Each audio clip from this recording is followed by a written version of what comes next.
Hi, I'm James Van Osdell, and when I record Car Con Carne from home as opposed to the car, there are rituals involved. I have to make sure the laptop is in the right place. I've got to make sure the microphone is all set up, the Shure microphone. Make sure the headphones are there. I've got Zoom ready to go. I've also made Well-Being Brewing a part of my at-home recording ritual for Car Con Carne. It's non-alcoholic beer, so if you're looking for an alternative to alcohol, but you love the taste of craft beer, this is it. It's craft beer just without the booze.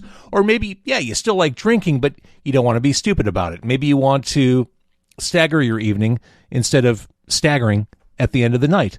Well-Being Brewing. I'm right here. I'm having the Heavenly Body Golden Wheat. I like to think of this as a gateway non-alcoholic beer to what Well-Being offers.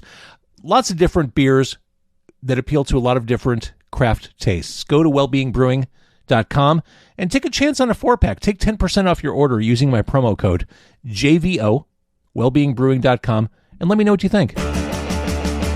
It's Car Con Carne.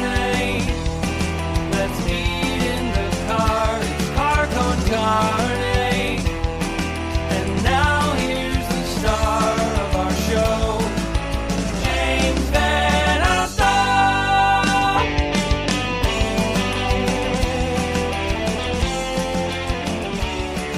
And here we are. You know, the WGN-TV Morning News is a morning show crowded with smart, funny people. Even with a full house of familiar personalities, Mike Toomey manages to stand out thanks to his timing, delivery, and wildly creative mind. And as a stand-up comic, Mike Toomey he's a sure thing. He'll be performing on the 24th as part of the Comedy for Cancer benefit at the Tivoli in Downers Grove. Lovely classical theater, alongside Rocky LaPorte. Mike joins me early on a Sunday because, well, like I mentioned, he's part of a morning show, which means he has an early bedtime. Nice to see you tonight. Thank you for doing this. Oh, it's so nice of you to have me. Thank you. Mike, with all due respect, I just wanted to lead with that. I've been watching a lot of... Here we go. I didn't know you were referring to something I already did. So here we go. Yep. Because you talked about that on the list, those things people say that really mean something else. Yeah, when they start a sentence by saying certain words, it's not really headed the way they want you to think. You know, with all due respect means I'm going to tell you that you're wrong. Basically, it was a list of things that just scream passive aggressive. Yes, exactly. Which tells me you've lived a life around media. Yeah. My wife and I were just talking about the favorite around here, the 3 words, are you sure? When someone says, are you sure? That means you just lost. You know what I mean? like, they drop the check and you say, oh, listen, why don't I get this? Are you sure? It's over. Truth. Or I think my favorite, don't take this the wrong way. Don't take this the wrong way, but I'm about to insult you. There's no way around it. Right. Just did. There's one that people will always say too. They'll say like, you know me. Well, actually, I don't. And you're about to tell me how you want me to perceive you. So So a life lived around media. You know, it's funny. Back before social media, Chicago media was very siloed. Like the idea of someone like me with a radio background interacting with someone with a television background was kind of unusual. I mean, we all kind of kept to our own worlds. There was print, There was television, there was radio. Social media just annihilated all that stuff. Right. I mean, there were some crossovers. My favorite currently being Dean Richards. Dean is the hardest working man in the business, and he's always on one medium or the other. That's true. Dean's the best. And I think the only crossover I had pre-social media, this was late 90s. There was a movie screening of Batman and Robin. That was the Clooney one. Oh, yeah. And at the time I was working for Q101, and we shared the screening with WGN-TV. And so I shared the announcement of Batman and Robin with Larry Potash. That's the closest involvement I ever had with television pre-social media. That was a very early Larry Potash, too. Early on the show. I think he started there in 95. So, yeah, no, I got him ripe and enthusiastic. We market by Batman movies. He started when Val Kilmer was Batman, and by the time you got to him, George Clooney was Batman. Yeah, and now we're in the Pattinson era. Oh, boy. What do you think? What I think is I am so detached from dates and times. I forgot there was a Batman movie coming out in a month. Yes, this is in March.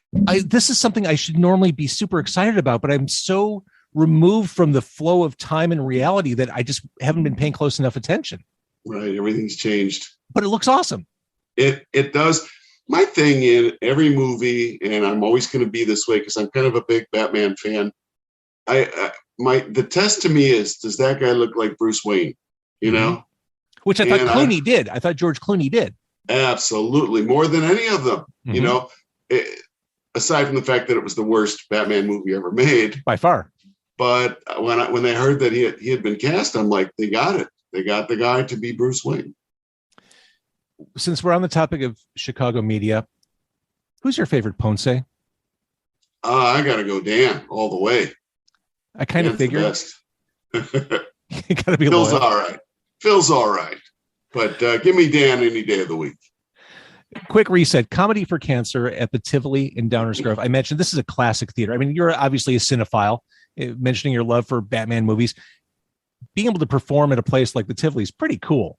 It really is. I've done a few shows there, and you really feel that era when you go in there. And I'm such a fan for that kind of thing, you know, and you just feel like you're somewhere. It feels like Abbott and Costello could walk on the stage at any moment. You know what I mean? It's just got such a cool retro vintage feel to it. So it's Rocky LaPorte. It's you, Mike Toomey, Andrea Darlis, who's successfully bridged various mediums, is the master of ceremony. What are the rules there? MC. Let's say mistress of ceremony. It sounds cooler. It does sound cooler. I don't want to get this wrong. So this is February 24th. $75 per person. That includes comedy. It includes the ability to help support cancer research. Tastes from local restaurants. That sold me right there. And just a night out at a cool place for the right reason. And if ever there was a time we needed to just sit back, laugh, and just check out for a little bit, this is it. For sure. It's just a place to kind of put everything aside for an hour and a half and just have some fun and share some comedy. And, for me, it's like the last 2 years, I've done far less shows than over any other 2-year period since I started this. And it's just nice to be able to get on stage in front of people again and shake the rust off and work out some of the new material and, blend in with what I've been doing. It's such a great opportunity. You work clean. You're a clean comic. Do you do any blue material? Do you ever use a naughty word? Sure. Your show really depends on your audience. You know what I mean? I feel like there's two types of audiences for a comedian: the audience that you are brought to, and the audience that comes to you. If you are being brought to them, then you do what they dictate. If they're coming to you, then there's no holds barred, and you can let loose if you want. No, I'm not necessarily dirty, but every once in a while something might come out, but I don't think I'm offending anybody by any stretch. Well, I think the inspiration, the source for your material, family, parenting, just living your life as an adult. I mean, it's so resonant. You don't need to do anything beyond that. I mean, as far as like profanity. Right. And there's such an arc to that, because I started doing comedy when I was a teenager, and I didn't really relate to the audience. So I wasn't even old enough to be in those clubs that I was performing in. So I kind of had to, what do I need to do to relate to everyone who's older than me? And the common bond there was television. I talked a lot about television and TV shows and characters and impersonations. And then my life started to change, and I started to catch up to the audience, where I was getting married and having kids and, having a family. And now I'm at the point where I'm older than a lot of my audience, and I'm talking about getting old and what that's like. It's just, from 18 to 58, that's a long arc. Wait, are you 58? Yeah. 59 in May. I'm not saying this to kiss your ass. You look like you're like, I have a really nice filter going right Is that what it is? The ring lights and the filter? That's exactly right. Otherwise you look like Rumpelstiltskin. Exactly. You started on the WGN Morning News almost 20 years ago. Yeah. The dates evade me, but I can't remember a time when that show, the WGN Morning Show, wasn't the show to watch. Was that pretty much the case when you came on? It was. In fact, it was the show that I watched before it was a show I had anything to do with. Getting up in the morning, and at that point, my kids were very early grade school, so I was getting the kids ready for school, and it was always on. And I would watch it and say, wow, they do some really creative things. And I started getting ideas. Wow, I think it would be funny if they did this or if they did that, or oh, here's an idea that would fit in perfectly with that show. So this is in 2003 when I went on as a guest. Jeff Hoover was just starting as a producer there. And he and I hit it off immediately. That's where we met. And I said, I watch this show a lot and I think of things. And he's like, send them to me. Let me know. And I started sending him ideas that coincidentally had me in them. So that's kind of how it went. It just sort of rolled, one led to another, to another, to another. And here we are all these years later. I have my own theory as to why it's so successful. Why do you think WGN Television Morning News has been what it's been for all these decades and years? Well, I think the big reason is the big three. You've got Larry, you've got Robin, you've got Paul, and they're all so likable, so relatable, yet also so very competent, And the one thing that I point to is there's a lot of shows on. There's a lot of new shows, and they're all pretty much the same, except this one. You know what I mean? They give you what you need in terms of news, but they also give you a lot of other things that are a lot of fun. And I think that's obviously what separates this show from every other. Well, that's just it. I think that's a lesson for media in general. You still have to take chances. Yeah, for sure. Playing it safe is doing no one any favors. Right. And what other people would consider taking chances is just something that these guys do every day. You know what I mean? It's now the norm. They don't see it as taking a chance. They just see it as our show. So again, Tivoli Theater in Downers Grove, 5021 Highland, a night of comedy. February 24th, it is Rocky LaPorte. It is Mike Toomey. It is Andrea Darlis as your MC.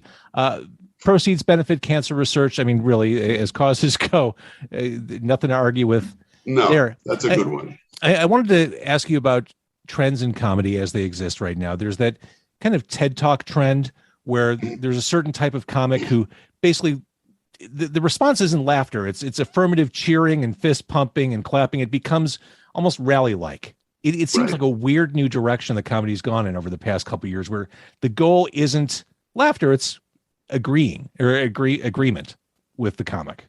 Right. And I mean, there's something to be said for having a voice, and I think that's important for every comedian to have a point of view, a perspective, so that their material is consistent with who they are as a person.